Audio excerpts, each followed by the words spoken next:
this time last month, we were talking about what a great reading month it had been. Like the best we've had all of 2025. Which, considering how summer went, isn't, that much to say. I don't know. I mean, I had some pretty good reads there at the beginning, but overall, on average, September was great. But we're talking about October and the middling stats of it, because I had high hopes, especially with some of the ones that have been on my shelf all year that I've been eyeballing and wanting to get to, and yet it was just a middling month, which is sad, especially with it being Halloween. We had a great Halloween, that was fine. We will be talking about the books, the disappointments, and the surprises, and why they were such, with a bit of the stats here at the beginning. So if you would like to stick around and find out a bit about these books that I read in October, and I would love to know if you've picked them up and what your thoughts on them were as well. The most surprising, in like a good way, would be the first book of the month, which I let a spinner wheel choose what I was going to read first. And I think I only did it once, maybe twice, and then I just didn't. But it came up with the one that I was actually most hesitant to read. So it is why it's most surprising, because it did turn out to be so much fun. That would be Bride by Ali Hazelwood. This is her vampire werewolf contemporary romance, where it is set in North America, but obviously in a different kind of timeline or alternate reality to what I have, because everybody knows about vampires and werewolves and humans. So there are all three groups. They all kind of have their own hierarchy and governments. And our main character is going to be Misery Lark. She is the daughter of the Vampire High Council leader. And it was very hard to like Misery at first, because it's just like in the first, I think I was still in the first 20 pages, and it was so much, oh, everybody hates me, oh, everybody this, I'm sad me, boo-hoo. But like it wasn't like a boo-hoo, feel sorry for me, because you're in her head, but she's just thinking about how she's hated and discounted so much, and it was a lot. Is it justified? Maybe, but you could have had that spread out a bit more than so much in the beginning, because I was like, oh my gosh, this is annoying.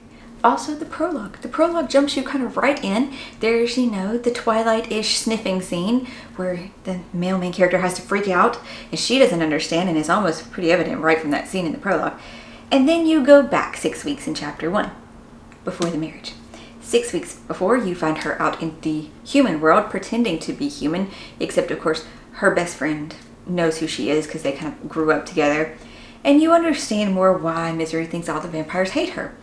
Her best friend, only friend in the world, has gone missing, and Misery is trying to find out what happened to her, trace her steps, because her friend was a reporter. So she's trying to figure out all the pieces, find out where her friend Serena went. If you have already heard about the second book, you probably recognize that name, so it's only hardly a spoiler too. And most of the book, though, is her finding out these pieces and things, and she does, of course, go through with the political wedding very early on, and then it is her and Lo learning to trust each other, learning to work together, as she is still clueless to the thing that the reader has caught on to. I like the epilogue, though. That was fun because it's setting up for the next book.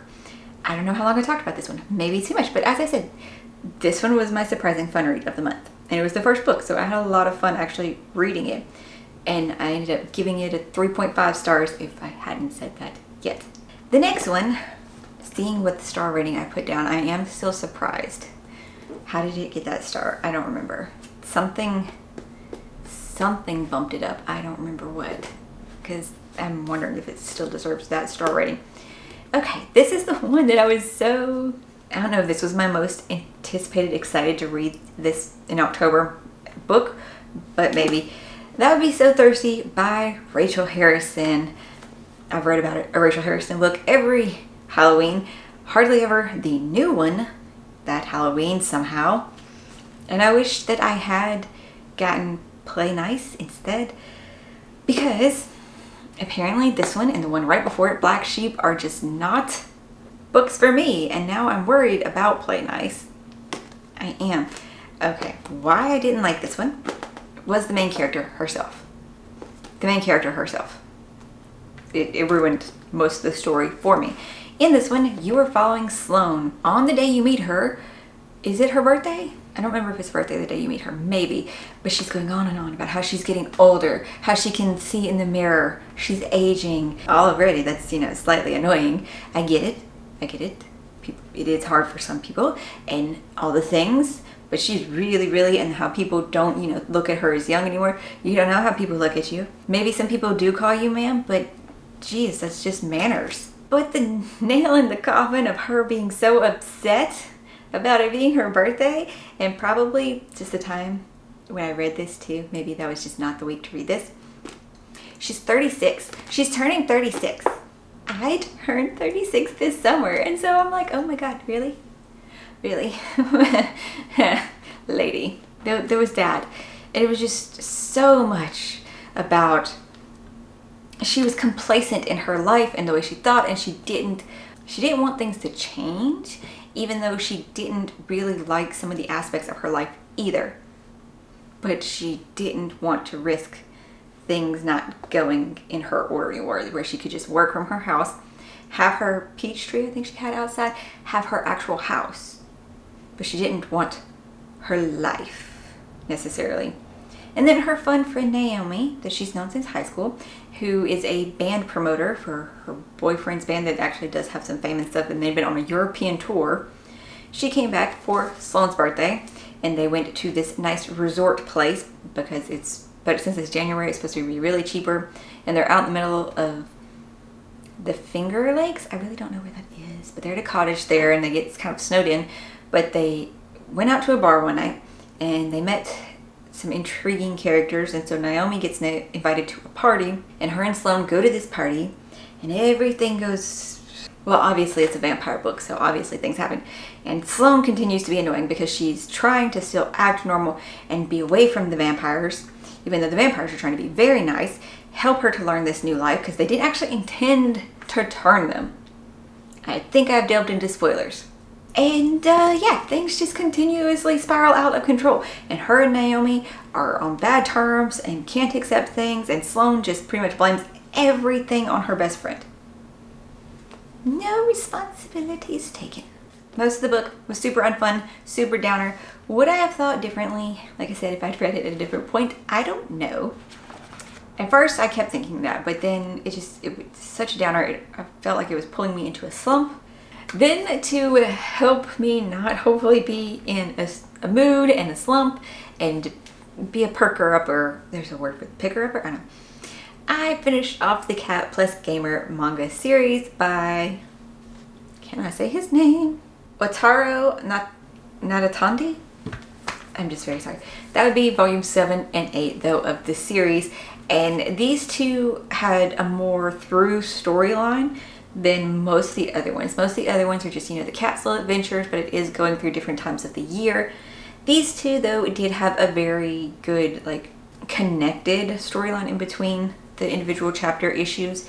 That way they could help close out the series in general, as this is mostly just 1 year in our main character's life that she has adopted these cats and gone through cat ownership and life and how it's changing a little bit for her. And it's very cute, and I highly recommend this little manga series because it's adorable and it'll make you feel warm and fuzzy and calm. It's only 8 volumes. My library had all of them, so it was very easy to just pick it up, and hopefully you can too if you need just a calm slice of life fuzzy animal manga.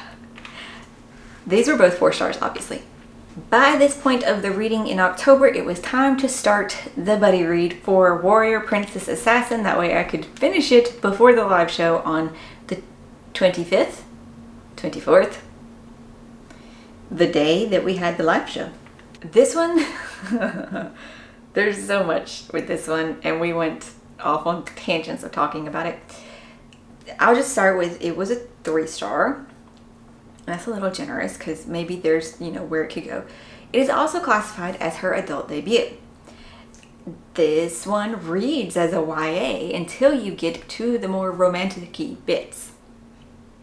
And the one spiciest scene, there was a thing, 1.5 2 spicy scenes. Because it happens and then like it happens. It's also labeled as a why choose.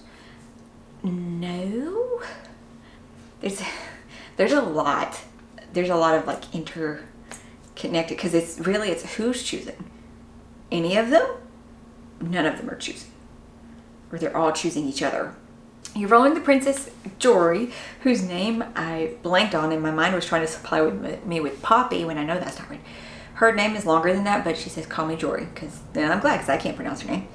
So you're in her head. I feel like for a good portion of the book, it's mostly her. You start with her, and from that first chapter, I knew that this was not going to go well, because my brain latched onto something and says that's not logical, and we just couldn't let it go.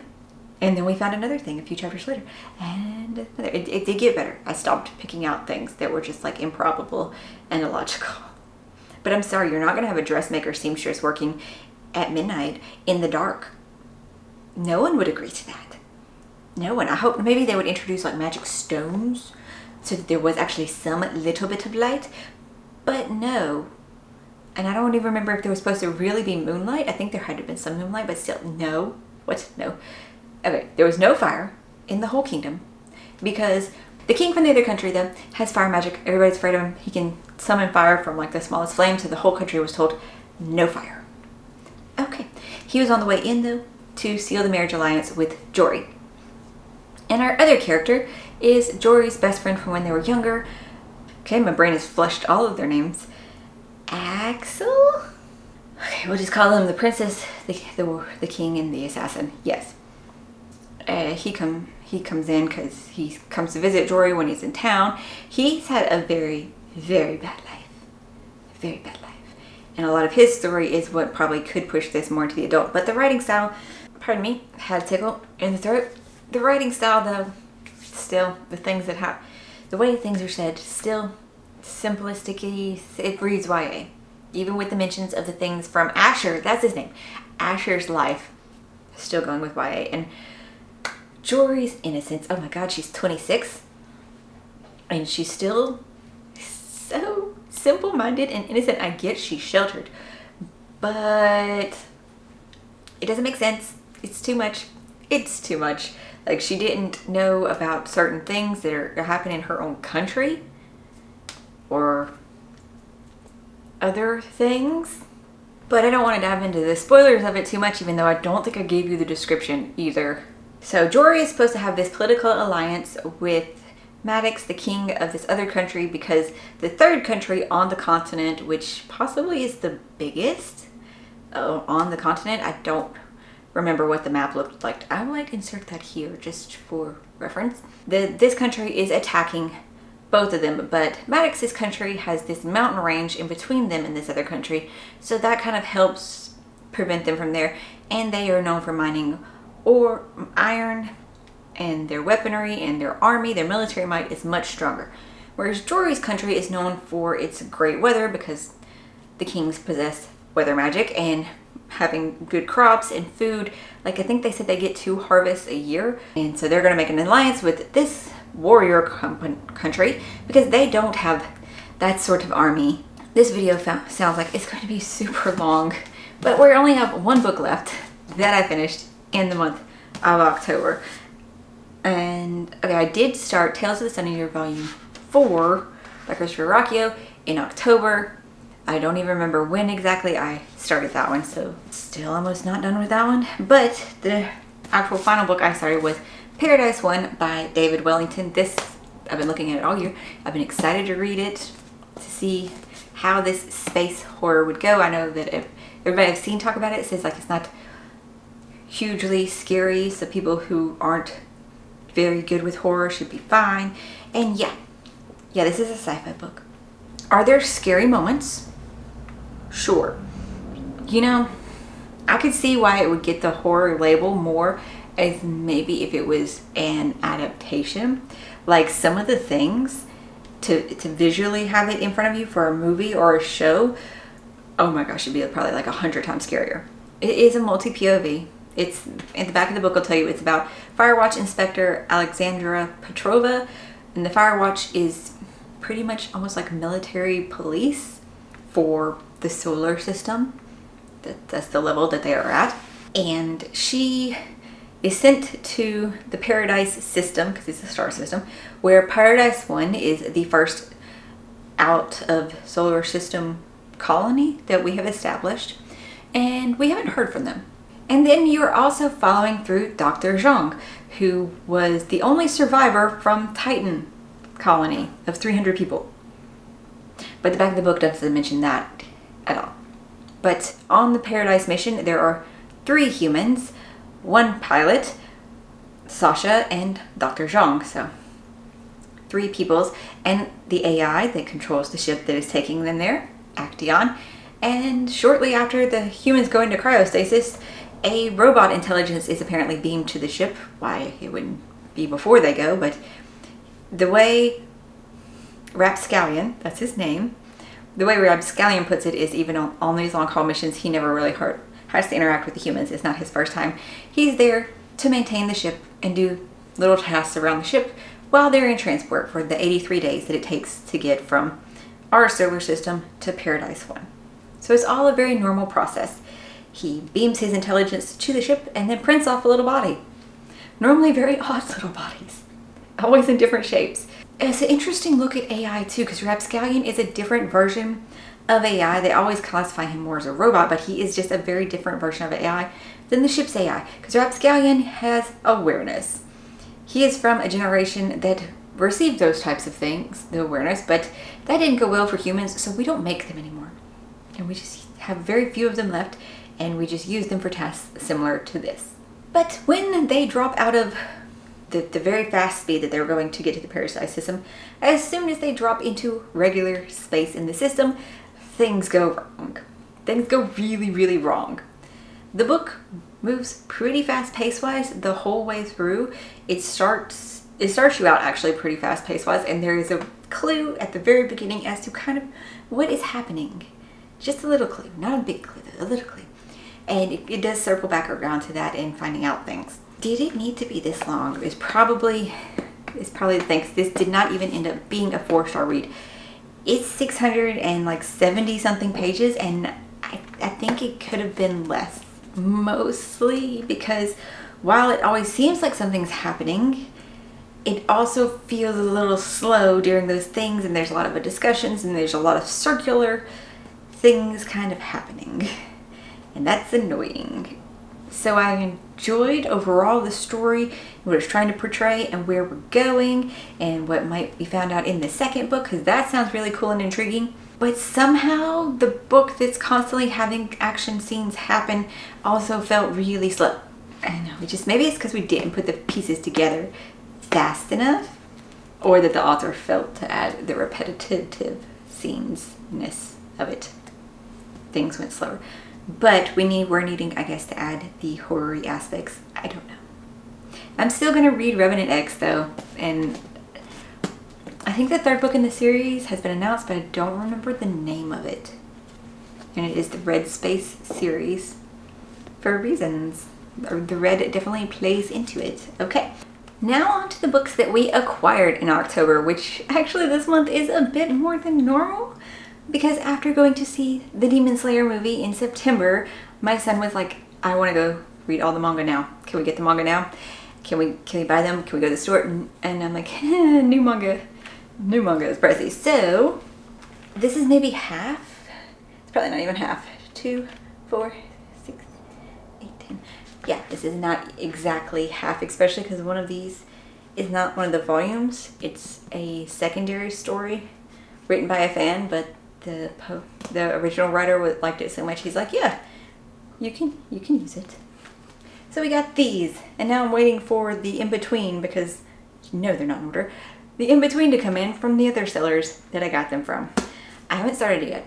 I'm gonna wait till I have all of them, and then I will read through all of it too. I debated, because I want to see the movies and be like, very surprised when I see the movie too. Also, I might just go ahead and read the manga, because then we'll have them. And then we have the Broken Binding that came in all the way, I think, at the beginning of October.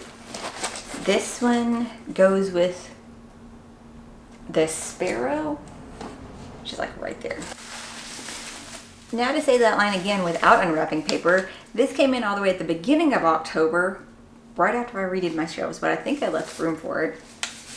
I do believe so. And now the cats have another box. That'll make them super happy. Children of God by Mary Doria Russell. This is the sequel to The Sparrow, so it's just a duology. How can you hear your soul if everyone is talking?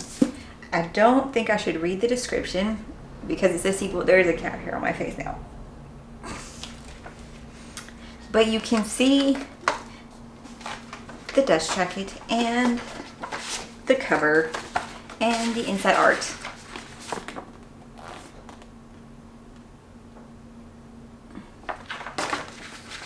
Because probably the art isn't spoilers, right?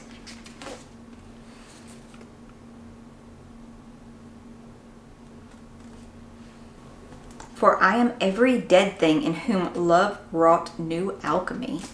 Yes. What is this cover?